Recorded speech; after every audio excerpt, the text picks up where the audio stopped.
there, his virtue was severely tested. And we know the story well. His was in the path of duty, suffering wrong, but doing no wrong.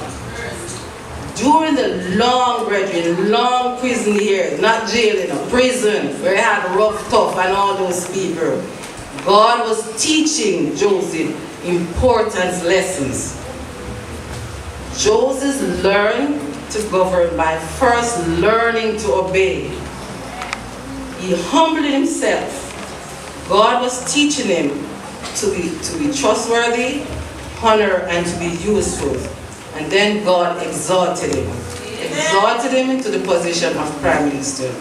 Brethren, whom God loved, he chastened us. He cannot work with us, with ourselves. He had to detoxify us.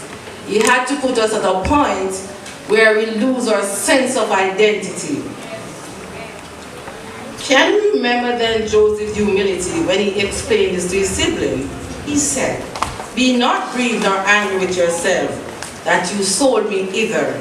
For God, whom, I say, God did send me before you to preserve life. God sent me before you to preserve your posterity in the earth and to save your life by a great deliverance." Our God is an awesome God. We may not understand his ways, but guess what? He's working out his plan in us.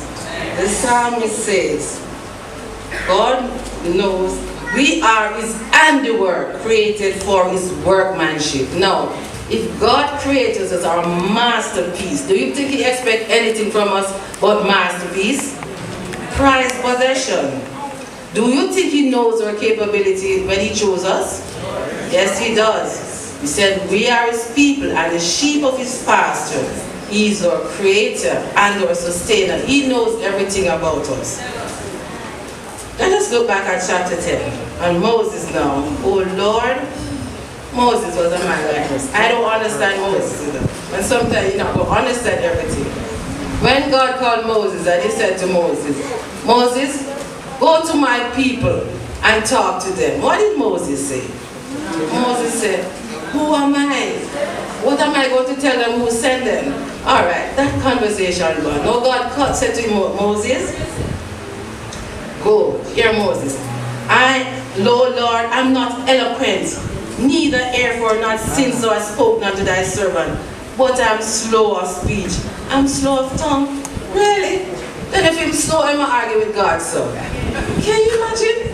The man would have braveness, he has character, and him complaining to God that he's slow of speech and him have a slow tongue. But I love our awesome God. He said, what made man mouth? Or who maketh the dumb or the deaf or seeing or the blind? Have not I the Lord? He said, Moses, just go and go do what I tell you to do, you hear?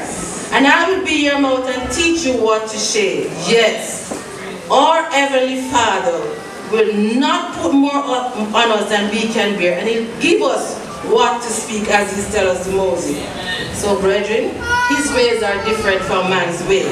So when we are in our crucible, don't let us ask God, why me? No, said that, brethren. Jeremiah said, he said, I know the thoughts I think towards you, say the Lord. Thoughts of peace and not of evil, to give you an expected end. So if God tells you to do something and he puts you in training, he knows what he expects of you. He'll work with you.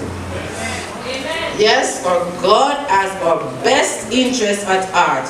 He will never leave us nor forsake us. Amen. What a blessed assurance. Amen. Isaiah 41 verse 10 says, fear thou not. He's speaking to us, Fear thou not. I am with thee. Be not dismayed, for I am thy God. I will strengthen thee. It means that if you're weak, yes, I will help you where you're failing. Yea, I will uphold thee with the right hand of my righteousness. And our response, I give you my all. Amen. Then I love this song. My Maker and my King, to thee my all I owe. Why do not just sing one verse? My Maker and my King, to thee my all I owe.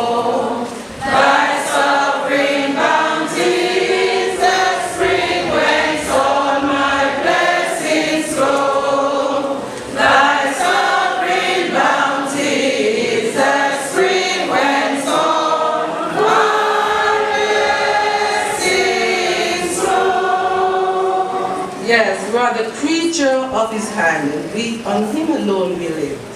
You see, my brethren and friends, inspiration will come to the people of God's appointment, but not to those who retain a higher ideal of their own mental superiority.